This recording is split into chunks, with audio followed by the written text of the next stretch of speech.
Hello guys! Magandang buhay. Mag-unboxing tayo.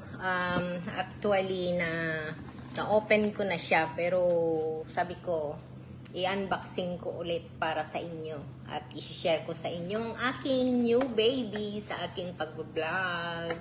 Na-in-love na ako sa aking pag-vlog kaya dito na ako magpo-focus at dito ko na uubusin yung oras ko at syempre pag gusto ko yung ginagawa ko is ginagastusan ko talaga.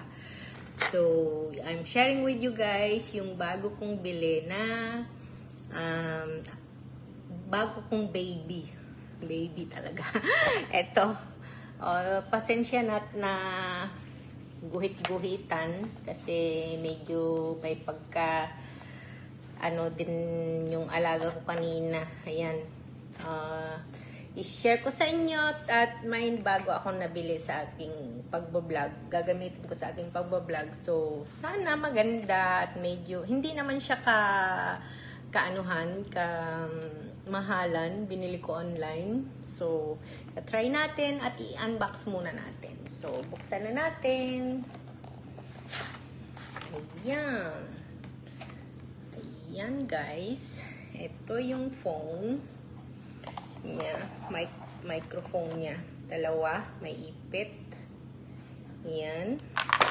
At ito yung transformer niya, ano bang tawag dito? Basta, ito na yun. Yun na yun, ito. May pouch pa siya. Ayan. Nasa 41 yata or 68 yung bili ko dito. Di ko sure. Sa online ko binili. Noon, dito sa Dubai, sa noon. May tingnan natin yung laman na itong box na to. Charger, type C. Then, another charger, type C. Then, yung output ng mic. Headset pala. Wala siyang mic nito. Headset. Yung sa phone. Tapos ito. Then may extra clip pa siya. Kung sakaling mawala ito, meron tayong ipapalit. So itago lang natin. Lalagay natin dito sa pouch. Yan. At itatry natin sa next vlog natin. Yan. Pwede sa iPhone, Type-C, at saka sa output ng Android yata. Yun tawag nun. Hindi ko sure. Basta ito siya, yung nabili ko. So, dito yata ito. I-connect. Hindi ko alam. Kailangan kong malaman pa kung para saan yung mga yan. May din siya dyan, yung sa charger. Pagka malobat, dito natin i-charge. At ito ding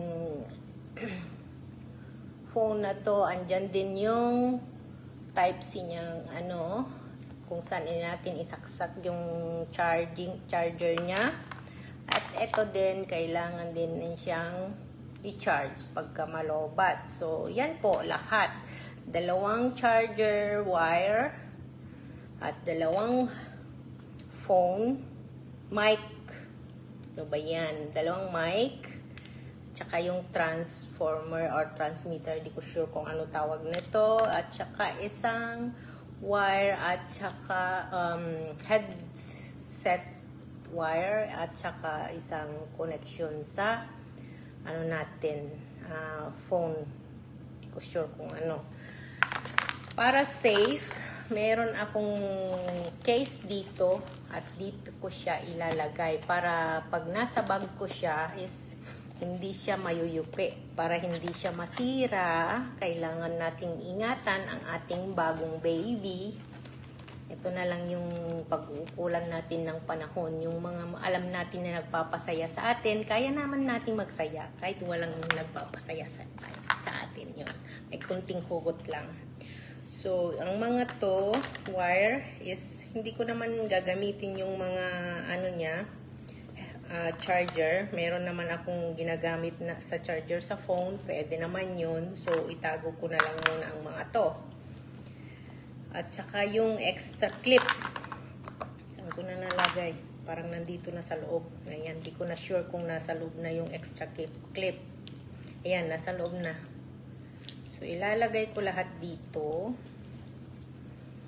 para hindi mawala.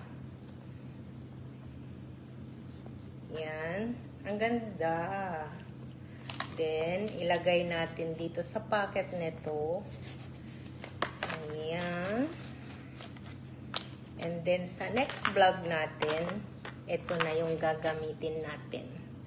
By the way, ang ginagamit kong pang video ngayon is iPad 10th generation. So, itatry ko kung pwede dito is dito ko gagamitin. Kasi yung phone ko medyo gamit na gamit. Yung phone ko laging busy. So, at saka mas gusto ko tong iPad na gamitin pang video.